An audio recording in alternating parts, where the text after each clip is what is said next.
Asyhadu an la ilaha illallah.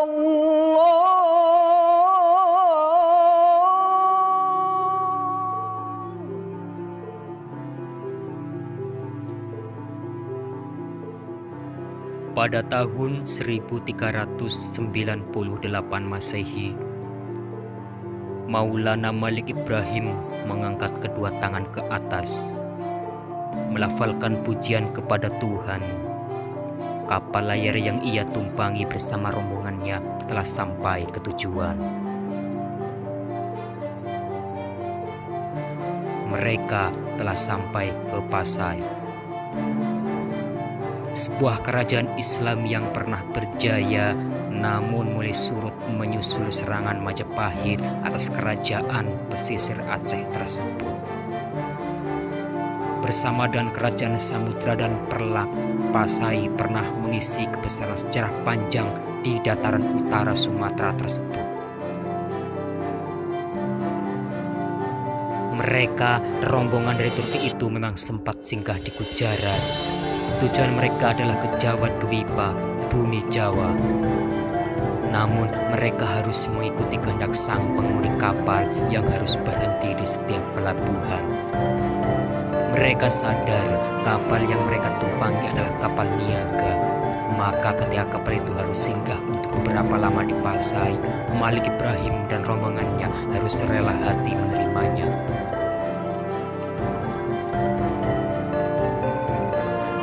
11 rombongan itu terdiri dari Malik Ibrahim, sang ketua rombongan yang mendapat titah langsung dari Sultan Mahmud I.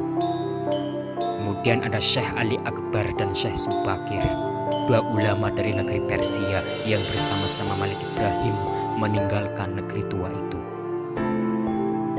Ada juga Syekh Jamaluddin Husain Al-Akbar, ulama dari Samarkand yang mengajak serta ketiga putranya, Ibrahim, Barokat, dan Ali Nurul Alam. Kemudian ada lagi Malik Israel, seorang ulama Turki, juga Syekh Hasanuddin dan Syekh Aliyuddin, dua pelarian dari Palestina yang tak tahan atas perilaku kejam penguasa Mesir Mamluk saat itu. Dan yang terakhir adalah Maulana Maghribi yang meninggalkan negerinya atas alasan mulia, yaitu mencari ilmu dan tugas dakwah.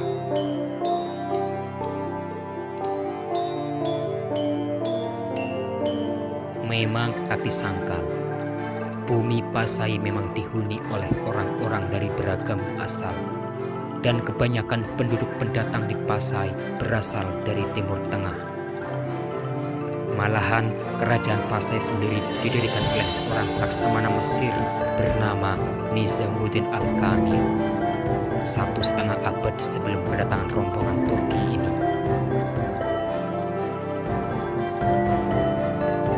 Wajar jika bumi Aceh disebut sebagai Serambi Mekah.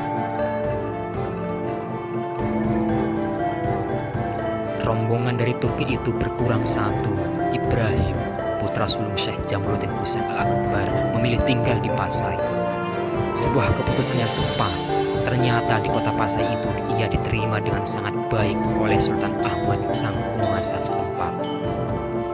Ilmu agama yang ia miliki ternyata dianggap telah mumpuni, sehingga ia pun diminta menjadi salah satu guru di Pasai dan dipersunting dengan putri bangsawan setempat.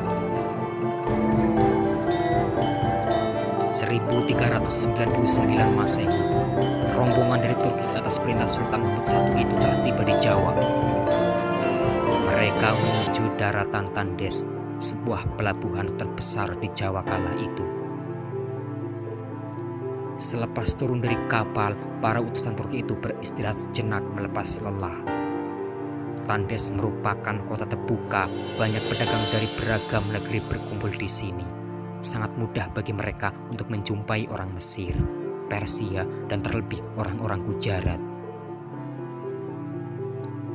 Malik Ibrahim dan rombongannya serasa berada di negeri yang tak asing lagi. Perjalanan dilanjutkan melalui jalur darat. Trowulan tujuannya. Ibu kota Majapahit ini memang sudah begitu masyhur di mana-mana. Dan benar saja, para ulama dari tanah seberang itu bisa menyaksikan sendiri betapa kota ini begitu cantik, indah dipandang.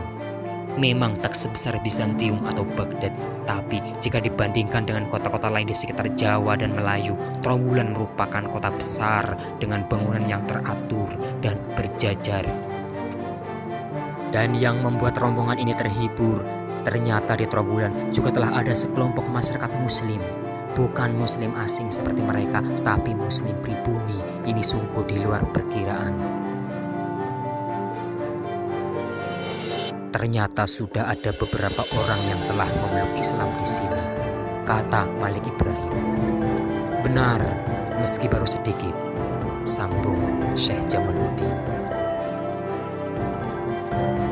Tak banyak percakapan, rombongan itu pun segera masuk ke istana Majapahit, mengaku diri di hadapan para prajurit penjaga bahwa mereka adalah utusan dari negeri jauh. Mereka dari negeri Arab, kata sang penerjemah yang ikut menemani perjalanan rombongan itu dari Tandus. Arab? Tanya prajurit penjaga itu, kurang antusias. Dari Rum, sang penerjemah alias Kartabasa itu memberi tekanan. Oh, Rum. Mendengar negeri Rum, semua prajurit akan langsung paham, langsung terbayang sebuah negara adidaya di wilayah antah berantah. Sikap hormat pun langsung mereka tunjukkan. Tak perlu menunggu lama, para utusan dari Turki itu pun diperkenankan untuk segera bertemu Baginda Prabu Wikramawardhana. Masuk istana dengan perlakuan layaknya utusan dari negara besar. Basa-basi layaknya tamu yang datang berkunjung, berbalas aturan selamat datang dari tuan rumah. Ditambah jamuan makanan sebagai tanda penghormatan. Hingga pada saatnya Malik Ibrahim menyampaikan apa yang menjadi kepentingan dirinya beserta rombongan ke tanah Jawa, yakni sebagai utusan Sultan Mahmud I untuk memperkenalkan ajaran Islam kepada Raja Majapahit itu. Oh ya, saya juga mengaku kebenaran Islam, jawab sang Baginda Wikramawardhana. Di sini juga ada beberapa rakyatku yang berkeyakinan Arab sama dengan kalian. Dari mereka aku bisa mengetahui kalau keyakinan baru ini benar adanya. Jadi, Paduka Prabu, kata Malik Ibrahim, kalau yang kalian harapkan aku diminta menolak seperti keyakinan kalian, mohon maaf, aku sudah memiliki keyakinan sendiri.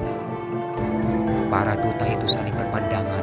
Dakwah mereka belum berhasil, tapi setidaknya mereka telah diterima dengan baik, dengan kehormatan layaknya utusan dari negara jauh.